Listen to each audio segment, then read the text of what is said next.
Hello बच्चों, आपका स्वागत है हमारे चैनल स्टडी विद प्रेम में। और आज के इस वीडियो में हम क्लास 6 इतिहास के चैप्टर नंबर 5 जिसका नाम है राज्य, राजा और एक प्राचीन गणराज्य। ठीक है, क्या नाम है चैप्टर का? फिर से बोलिए, राज्य, राजा और एक प्राचीन गणराज्य। और इस वीडियो में इसके सारे क्वेश्चन एंड आंसर को देखने वाले हैं। तो चलिए बिना किसी देरी के क्वेश्चन नंबर 1 को शुरू करते हैं। तो यहाँ पर हम लोगों का क्वेश्चन नंबर 1 है, सही या गलत बताओ। ठीक है, मतलब यहाँ पर जो आपको कुछ कथन दिया हुआ रहेगा जिसमें जो आपको है सही और गलत कथन को चुनना है। ठीक है, तो कैसे करेंगे इसका आंसर हम लोग देख लेते हैं। तो पहला है, अश्वमेध में घोड़े को अपने राज्य से गुजरने की छूट देने वाले राजाओं को यज्ञ में आमंत्रित किया जाता था। ठीक है, मतलब देखिए अश्वमेध जो है एक यज्ञ था, वो राजाओं के द्वारा करवाया जाता था। उनमें जो है क्या राजाओं को छूट देने पर यज्ञ में आमंत्रित किया जाता। तो बात क्या है? तो हो जाएगा सही। हम लोग क्या लिखेंगे यहाँ पर? सही लिखेंगे। ठीक है, देखिए यहाँ पर सही लिखा हुआ है। फिर ख नंबर में है आपका, राजा के ऊपर सारथी पवित्र जल का छिड़काव करते थे। मतलब राजा के ऊपर जो है सारथी जो होते हैं वो पवित्र जल का छिड़काव करते थे। तो गलत, छिड़काव जो है वो लोग नहीं करते थे। तो क्या लिखेंगे? गो लो, तो गलत लिखेंगे। ठीक है, फिर उसके बाद है हम लोग का गौ नंबर पॉइंट। देखिए, पुरातत्वविदों को जनपदों की बस्तियों में महल बने होते थे। तो क्या पुरातत्वविदों को जनपदों में बस्तियों में महल बने होते थे? तो नहीं बने होते। तो क्या लिखेंगे हम लोग?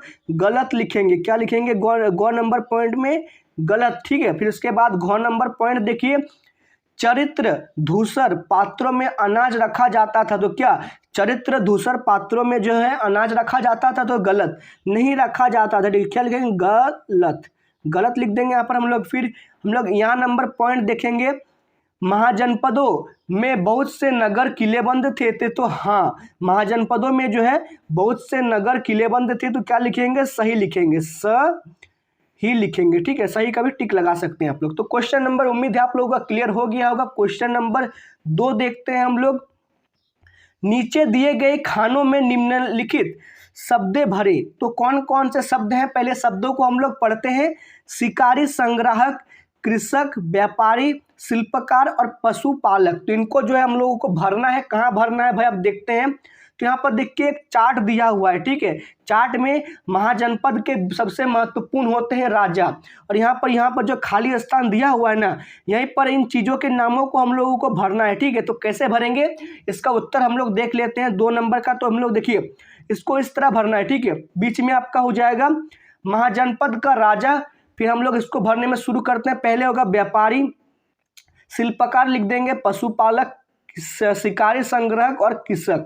आप जो है इसको इस प्रकार भर सकते हैं बड़ी ही आसान तरीकों से। ठीक है, फिर उसके बाद 2 नंबर क्लियर हो गया। क्वेश्चन नंबर 3 देखते हैं हम लोग, समाज में वो कौन से समूह थे जो गणों की सभाओं में हिस्सा नहीं ले सकते थे? ठीक है, मतलब समाज के वो कौन कौन से समूह थे जो मतलब किसी भी प्रकार के सभाओं में भाग नहीं ले सकते थे? तो उत्तर में हो जाएगा स्त्रियां, दास तथा कर्मकार गणों की सभाओं में हिस्सा नहीं ले सकते थे। मतलब जो स्त्रियां थी, नारी थी, दास और कर्मकार, ये लोग जो है वो गण की सभाओं में हिस्सा नहीं ले सकते थे। ठीक है, तो क्वेश्चन नंबर 3 भी आप लोगों का क्लियर हो गया है। तो क्वेश्चन नंबर 4 देखते हैं, महाजनपद के राजाओं ने किले क्यों बनवाए? तो महाजनपदों में राजाओं ने जो है बहुत से किले बनवाए थे। वो किले को क्यों बनवाते थे? ठीक है, इसके मुख्य कारणों को हम लोगों को लिखना है। तो कैसे लिखेंगे? तो महाजनपद के राजाओं द्वारा किलों के निर्माण करने के प्रमुख कारण निम्नलिखित थे। तो कौन कौन से कारण थे? कारण देख लेते हैं भाई हम लोग पहले। तो पहला कारण है, कुछ राजा बाहरी राजाओं के आक्रमण से भय से अपनी सुरक्षा के लिए किलों का निर्माण करते थे। मतलब बहुत से राजाएं ऐसे होते थे जो बाहरी राजा के आक्रमण से बचने के लिए किलों का निर्माण करते थे। फिर दूसरा पॉइंट में दिया हुआ है, कुछ राजा अपनी शक्ति तथा समृद्धि का प्रदर्शन करने के लिए किलों का निर्माण करते थे। मतलब कुछ राजा ऐसे होते थे जो अपनी शक्ति को दिखाने के लिए, पावर को दिखाने के लिए जो है किलों को बनाते थे। ठीक है, और उनका किला जितना ऊंचा होता था उतना वो लोग ताकतवर माने जाते थे। ठीक है, फिर उसके बाद देखते हैं क्या लास्ट पॉइंट है? तो नहीं, लास्ट पॉइंट नहीं है। क्वेश्चन नंबर 4 भी आप लोगों को जो है क्लियर हो गया होगा, याद हो गया होगा। तो क्वेश्चन नंबर 5 देखते हैं। ठीक है, तो क्वेश्चन नंबर 5 है, आज के शासकों के चुनाव की प्रक्रिया जनपदों के चुनाव की किस तरह भिन्न थी। मतलब महाजनपदों में जिस तरह चुनाव होता था और आज के चुनाव में किस प्रकार की भिन्नता है, हमको इसके बारे में लिखना है। तो कैसे लिखेंगे देख लीजिए। आज शासकों का चुनाव आम जनता द्वारा मतदान के द्वारा होता है। मतलब अभी जो हम लोग शासन यानी कि प्रधानमंत्री मुख्यमंत्री को चुनते हैं, कैसे हम लोग वोट देकर चुनते हैं। ठीक है, जाते हैं ना आप लोग वोट देने, आप लोगों के पापा लोग जाते हैं वोट देने, तो मतदान के द्वारा चुना जाता है। ठीक है, पहले क्या होता था, परंतु महाजनपदों के कुछ बड़े बड़े यज्ञों को आयोजित किया कर राजा बन जाते थे। ठीक है, मतलब महाजनपदों में जो है ना वो लोग राजाओं को युद्ध कर कर महाजनपदों के राजा बनते थे, जबकि बड़े बड़े यज्ञों को करवाकर भी जो है वो लोग राजा बन जाते थे। ठीक है, यही जो है इस दोनों में भिन्नता है। तो क्वेश्चन नंबर 5 भी आप लोगों का क्लियर हो गया होगा। तो क्वेश्चन नंबर 6 देखते हैं। तुम्हारी पुस्तक के अंत में दिए गए राजनीतिक मानचित्र में अपना राज्य ढूंढो। क्या वहाँ प्राचीन जनपद थे? अगर हाँ तो उनके नाम लिखो, अगर नहीं तो अपने राज्य के सबसे नज़दीक पड़ने वाले जनपदों के नाम बताओ। मतलब देखिए क्या करना है हम लोग को, हमारे पुस्तक के अंत में जो है ना एक राजनीतिक मानचित्र दिया हुआ है। ठीक है, उस राजनीतिक मानचित्र में हमें अपने राज्य को सबसे पहले ढूंढना है। राज्य को ढूंढ लिया आपने, फिर उसके बाद क्या करना है, हमें चेक करना है कि कहीं हमारे राज्य का कौन सा जनपद है। ठीक है, मतलब हमारे राज्य में कौन सा महाजनपद आता था, तो उसका आता है तो आपको नाम लिखना है। ठीक है, और अगर आपके महाजनपद में कोई मतलब राज्य में कोई महाजनपद नहीं आता तो आपको क्या करना है, जो बगल के महाजनपद है ना उसका नाम आपको लिख देना है। ठीक है, जैसे कि अगर कोई झारखंड से है तो उसको क्या लिखना पड़ेगा, आप लोग लिख दीजिएगा मगध। मगध अब पूछेगा कहाँ पर था, तो मगध था आपका बिहार में। ठीक है, इसको आप लोग लिख सकते हैं, ये आपको स्वयं करना है। ठीक है, तो क्वेश्चन नंबर 6 भी आप लोग का समझ में आ गया होगा किस तरह बनाना है, मैंने आपको ये बता दिया, आप जो है बना लीजिएगा। तो क्वेश्चन नंबर 7 देखते हैं।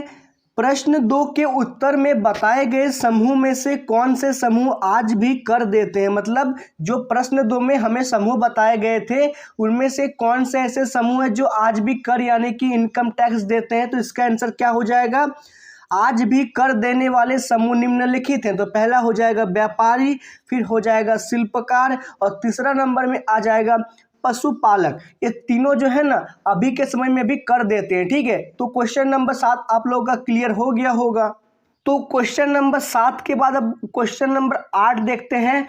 प्रश्न 3 के उत्तर में बताए गए समूह में किन किन को आज मतदान का अधिकार प्राप्त है। ठीक है, तो प्रश्न 3 में जो है हम लोगों ने जिन जिन समूहों के बारे में देखा था उनमें से किन किन को जो है आज मतदान करने का अधिकार प्राप्त है, तो हम लोगों को उसको लिखना है। तो उत्तर में हम लोगों ने लिखा है, देखिए, स्त्रियों को भी दास और कम्मकार, इन तीनों को जो है अभी के समय में मतदान करने का अधिकार है। इन तीनों के साथ साथ जो जो व्यक्ति भारत के नागरिक हैं, चाहे वो अमीर हो गरीब हो कितनी भी छोटी जाति का हो, उसको जो है मतदान यानी कि वोट करने का अधिकार है। ठीक है, तो उसका लास्ट में थोड़ा लिखा हुआ है, आज इन तीनों समूहों को जो है मतदान अधिकार प्राप्त है। ठीक है, तो क्वेश्चन नंबर 8 भी आप लोगों का क्लियर हो गया है।